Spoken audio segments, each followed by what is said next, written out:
ఆలోచించండి. ఇప్పుడు హ్మ్. ఒక మనిషి ఇక్కడి నుంచి ఇక్కడ చచ్చిపోయిన తర్వాత ఇంకో చోట పుడతారు అని అంటారు. అది ఏ హ్మ్. విధంగానైనా పుట్టొచ్చు. ఆడ అవ్వచ్చు, మగ అవ్వచ్చు, ఏ విధంగానైనా హ్మ్. పుట్టొచ్చు.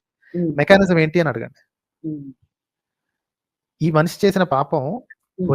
వచ్చే జన్మలో వాళ్ళకి తగలాలి అంటే ఏదో ఒక క్యారియర్ మెకానిజం ఉండాలి కదా! ఈ పాపం అవును. అక్కడి నుంచి అక్కడికి అకౌంటింగ్ సిస్టమ్ ఉండాలి కదా! ఎక్కడుందది? హ్మ్. ఒక పక్కేమో భగవద్గీతలో శ్రీకృష్ణుడు ఇంత పొడుగు కహాని చెప్తాడు. ఆత్మ నాశనము లేనిది, ఆత్మకి మంచి లేదు, హ్మ్. చెడు లేదు, పాపం హ్మ్. లేదు, పుణ్యం పాపం లేదు. ఉంటుంది. హ్మ్. ఏమంటదని. మరి హ్మ్. ఆత్మకే కదా హ్మ్. ఈ జన్మలో చేసిన పాపం అంతా దానికో మూటగట్టి మెడలో తగిలిచ్చి పక్క జన్మలో ఇంకో దానికి తోస్తారంట. ఎలా హ్మ్. కుదురుతది? అదే కదా! ఇది నేను టోటల్ బోగస్ అది. భగవద్గీత 3 సార్లు చదివానండి. ఇప్పటికి నాకేం అర్థం కాని విషయాలుగానే అయిపోతుందది. నిజమా? అబద్ధమా? ఏది కరెక్ట్ చేయాలనేది ఒక కన్‌ఫ్యూజన్ ఉంది. పూజ ఆ చేయాలంటే కన్ ఇంట్రెస్ట్ ఉండట్లేదు. ఆ కన్‌ఫ్యూజన్‌లో ఉంచటానికే రాయబడిన పుస్తకం హ్మ్. Bhagavad Gita. It has no practical use at all. ఎందుకంటే అది ఎండ్ టు ఎండ్ చదివితే హ్మ్. ఎన్ని కాంట్రడిక్షన్స్ ఉన్నాయో నేను ఆల్రెడీ చేశాను. నేను చాలా కొన్నే కాంట్రడిక్షన్స్ చూపించానండి. హ్మ్. ఇంకా విన్నాను. చాలా చాలా కాంట్రడిక్షన్స్ ఉన్నాయి. అంతులేని